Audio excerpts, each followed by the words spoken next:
À travers cette vidéo, nous allons apprendre la procédure qui va nous permettre de créer un objet dans 3ds Max. Dans notre cas, ce sera un simple cube que l'on va ensuite exporter dans l'éditeur de Rai Simulator.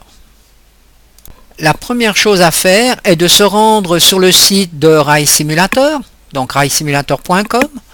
Ensuite, vous devriez peut-être vous loguer, c'est-à-dire vous inscrire pour pouvoir avoir accès aux différents outils. Alors, la première chose, il faudra déjà upgrader votre train, votre Rai Simulator, en téléchargeant le premier MK1. Ensuite, vous avez aussi un MK2. Après, vous allez, une fois que vous êtes logué sur le site, vous allez pouvoir avoir accès à ces différents outils. L'installeur de RSDevTool, la documentation et Art Plugin, qui va être des exemples de création. Une fois que vous avez téléchargé Art Plugin, vous allez avoir un répertoire et à l'intérieur de ce répertoire, vous allez trouver tous les exportateurs disponibles à l'heure actuelle depuis Max 5 jusqu'à Max 9, c'est-à-dire 3ds Max. Ensuite, vous commencez par décompresser le fichier qui vous intéresse. Alors, dans mon cas, ça va être 3ds Max 9. Donc, voilà le répertoire de 3ds Max 9. Vous ouvrez ici 3ds Max 9. Vous trouvez ici un répertoire plugin que vous pouvez ouvrir. Ensuite, vous allez copier donc le fichier Kuju. À l'intérieur, vous voyez que vous avez tout plein de DLL, donc qui vont être utiles pour l'export. Donc vous faites une copie de ce répertoire pour aller le copier dans le répertoire plugin de 3ds Max 9. Voilà ici l'exemple. Donc j'ai copié dans le répertoire programme Autodesk 3ds Max 9 répertoire plugin. Vous retrouvez le dossier Kuju avec toutes les DLL qui se trouve ici. Ensuite, il va falloir copier et modifier le fichier plugin init, donc que vous pouvez ouvrir avec un bloc-notes. Alors voilà le fichier qui est fourni donc dans le répertoire Art Plugin. Il va falloir le modifier par rapport au chemin de votre logiciel 3ds Max. Je me retrouve maintenant dans le répertoire programme Autodesk 3ds Max 9. Je cherche donc le répertoire plugin.init et vous voyez que j'ai bien modifié ici de façon à respecter voilà la convention.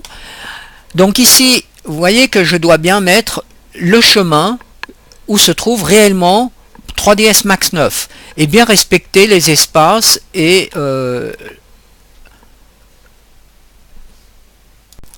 en somme ce qui est important c'est cette ligne de code. Si je reviens maintenant dans mon dossier Art Plugin, donc sous Max 9, j'ai encore ici un répertoire qui s'appelle Documents et Settings. Alors si j'ouvre ce répertoire, vous voyez le chemin ici qui se crée là, et en somme ce qui m'intéresse c'est cette partie qui se trouve ici. Voilà, là vous avez le chemin. Maintenant ce qu'il faut c'est trouver justement les documents et settings dans votre logiciel, c'est-à-dire sous Windows Vista. Et c'est là où ça peut poser certains problèmes, car peut-être vous allez chercher pendant un bon moment, ce qui m'est arrivé pour moi, car j'avais des dossiers qui étaient cachés. Donc il va falloir bien faire attention de chercher dans les propriétés des fichiers et de rendre visibles tous les fichiers. Donc pour chercher les fichiers cachés, vous pouvez utiliser ici l'aide et support de Windows. Ensuite, vous tapez ici dans la ligne de recherche fichiers cachés, vous obtenez une liste et la liste qui se trouve tout en haut, donc vous avez ici affiché les fichiers cachés. Il vous suffit ici de cliquer sur cette ligne pour faire apparaître là l'option des dossiers. Vous allez sous affichage et vous faites bien attention que ici fichiers et dossiers cachés, que ce soit bien coché afficher les fichiers et dossiers cachés. Ceci est important, autrement vous ne trouverez pas documents et settings. Ensuite, vous revenez dans votre dossier ArtPlugin.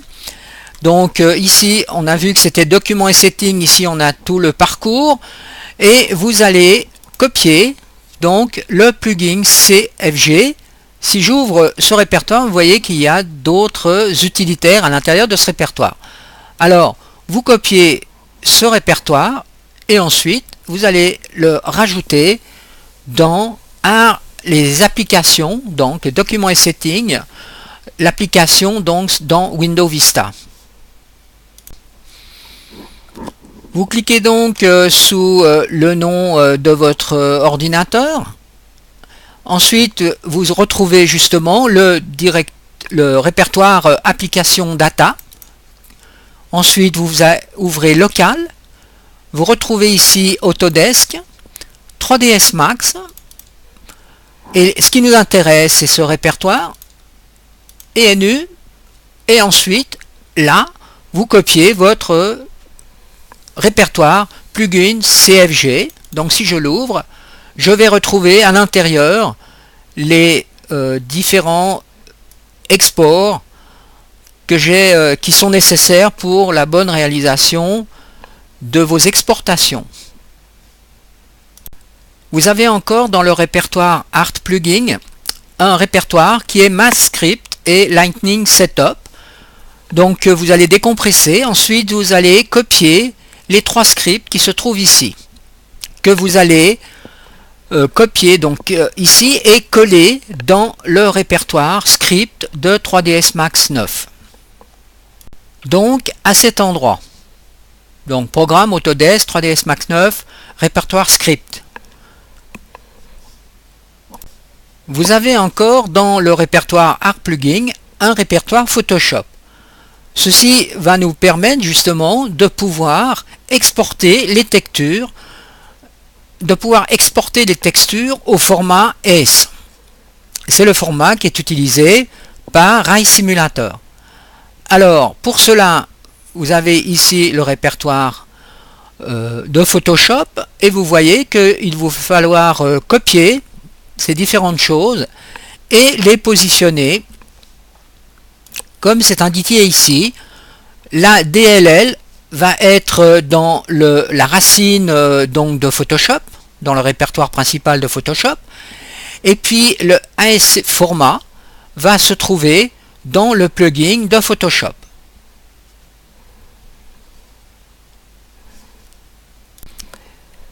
Si tout s'est bien passé, vous allez pouvoir vérifier maintenant dans le logiciel 3ds Max 9. Vous cliquez ici sur l'icône des textures. Ensuite, vous cliquez sur Standard. Et là, vous voyez apparaître les textures Kuju matériel. Ensuite, vous pouvez aussi vérifier que vous avez un export, File Export, ici au format, ici IGS. Voilà le format de Kuju. Nous allons pouvoir maintenant créer un premier cube que l'on va exporter donc dans Ray Simulator. Alors nous allons regarder toute la procédure. Avant de créer notre premier cube, il va falloir créer une structure de fichier qui doit répondre à ces critères pour que tout se passe bien. Alors, dans le répertoire Ray Simulator, dans le répertoire source, vous allez trouver ici le répertoire développeur. Vous allez créer donc un nouveau répertoire que vous pouvez appeler RS-Direct. Ceci est en fonction du tutoriel qui est fourni avec la documentation de la création dans Ray Simulator. Alors la structure est la suivante, donc vous avez un répertoire RSDEC, Ensuite, à l'intérieur de ce répertoire, vous avez un autre répertoire qui s'appelle comme ceci, O2. À l'intérieur de celui-ci, vous avez un répertoire Scenery. Ensuite, Building. Et dans ce répertoire Building, vous avez un autre répertoire Texture. Alors, vous allez devoir créer tous ces répertoires. Dans le répertoire Texture, nous retrouverons donc le format S, qui sera créé donc dans Photoshop. Ensuite, dans Building, vous allez avoir par exemple le fichier Max. Donc ici, je l'appelle RaiCube parce que c'est le nom que j'ai donné à mon cube. Vous aurez au moment de l'export un fichier IGS et après être passé dans l'éditeur de l'asset éditeur de Rai Simulator, vous allez avoir un document XML. Je commence donc maintenant par créer un cube. Alors, box, je crée un cube comme ceci. Je vais lui donner les dimensions de 3 mètres par 3 mètres et par 3 mètres. Donc voilà, nous avons un cube de 3 mètres par 3 mètres par 3 mètres. Nous devons donc donner aussi à ce cube un nom. Et ceci correspond à une procédure extrêmement stricte qui est propre à Rai Simulator. Alors je vais mettre dans mon cas 1, 0, 100,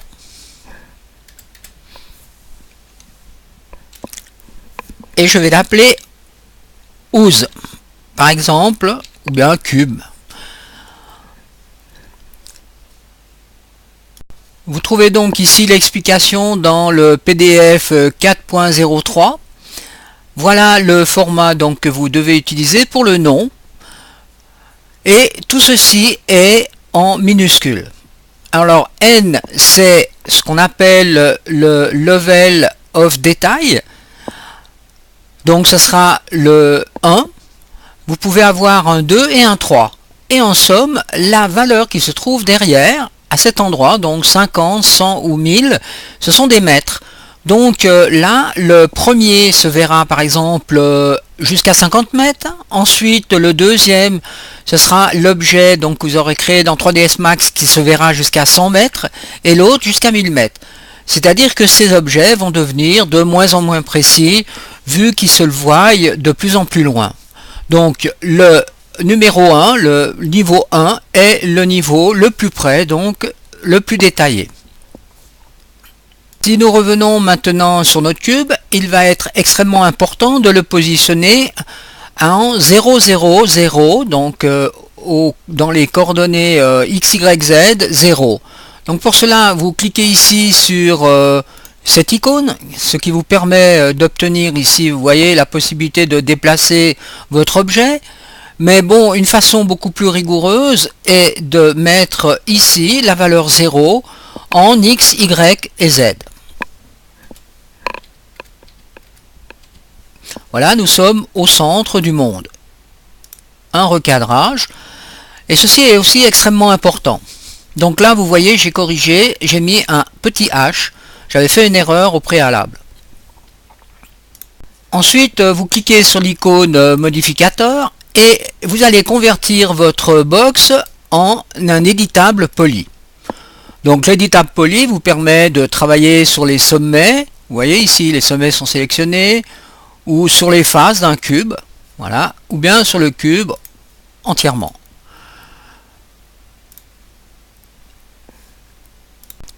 Vous allez encore ensuite rajouter un autre modificateur de mapping qui s'appelle UVWMap.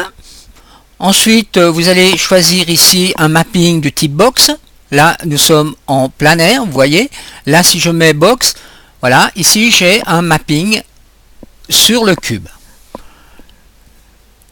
Vous pouvez déjà commencer par sauver donc votre fichier Max en lui donnant par exemple le nom de RaiCube.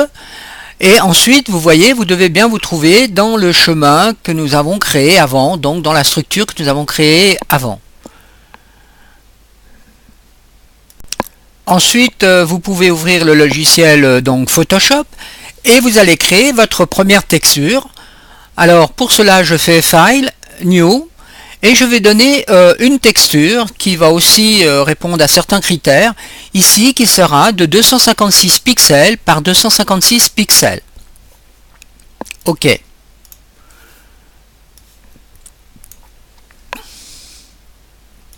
Je crée par exemple ce type de texture.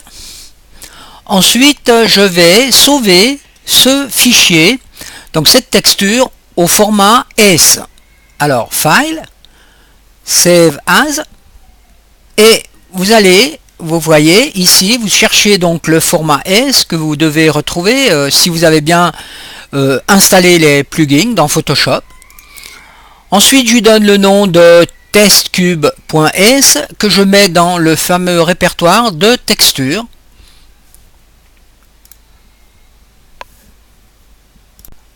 Je reviens ensuite dans 3D Studio Max et je vais m'intéresser maintenant à la partie texture. Alors pour cela, j'ouvre l'éditeur de matériaux.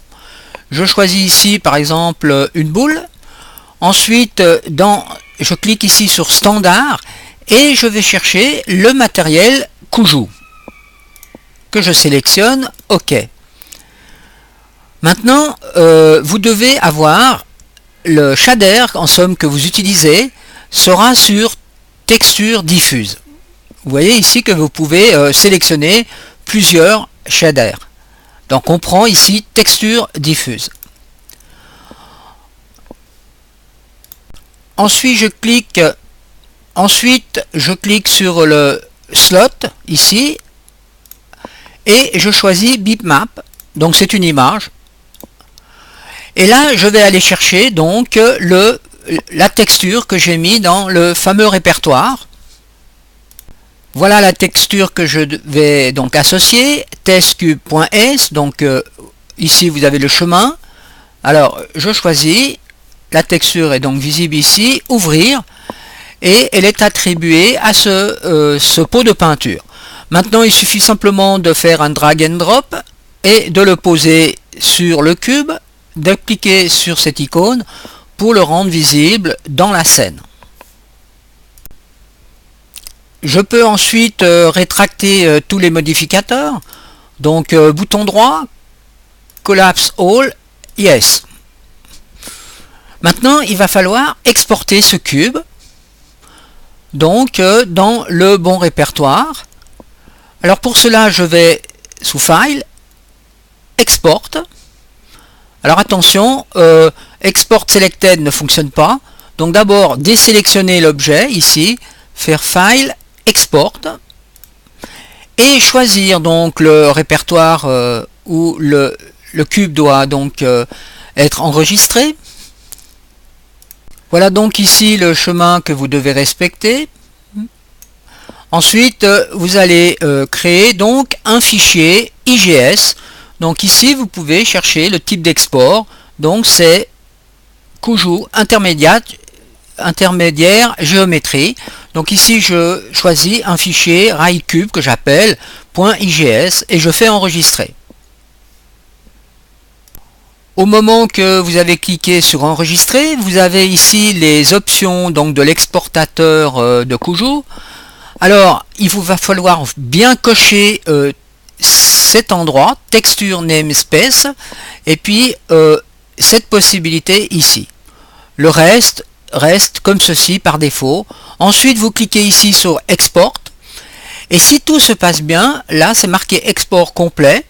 Et là, vous avez donc des informations que l'export s'est bien effectué. Vous devez maintenant ouvrir l'Asset Editor qui contient deux fenêtres, le Blueprint Editor et le Preview. Alors, intéressons-nous au Blueprint Editor.